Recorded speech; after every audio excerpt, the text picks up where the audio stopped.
Salut, c'est Trado.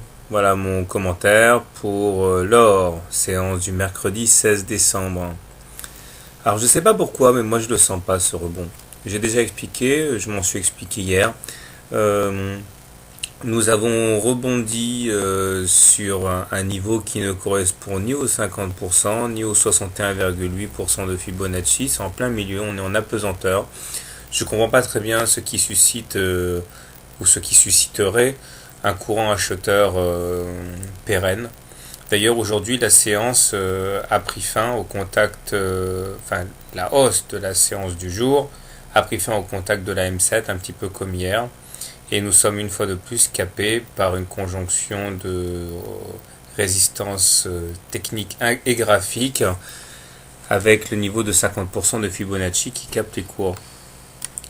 Il demeure que pour ceux qui sont tentés, nous venons de sortir et confirmé aujourd'hui par un pullback, on vient donc de sortir d'un biseau descendant à implication haussière. Et je répète, comme je l'ai dit hier, normalement, si cette figure de trade se vérifie, l'objectif est un retour sur la base du biseau, c'est-à-dire les 1226, en 2 fois moins de temps qu'il a fallu pour construire le biseau.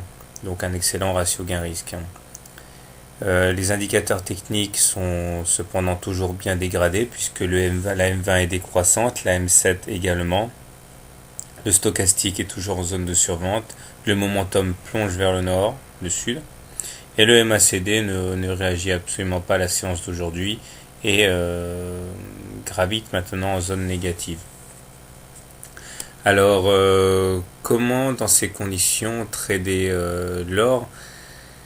Eh bien, si on est haussier, je vous propose donc le trade dont je vous parlais en début de vidéo, à savoir un long avec un retour sur les 1169 dans un premier temps.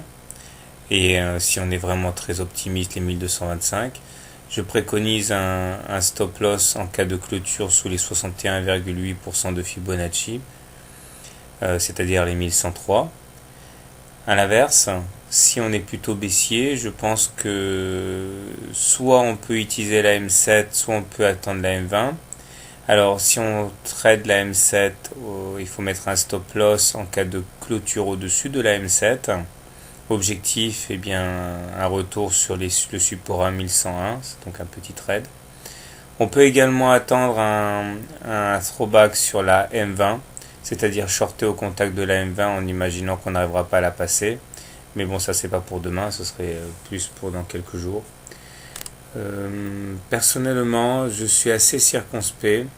Je pense que je vais personnellement attendre un retour sur la M20 et voir comment les cours réagissent au contact avec cette M20. Je suis un petit peu dans l'expectative pour l'instant. Voilà, très bien, je vous souhaite une bonne soirée et de bons trades. Au revoir.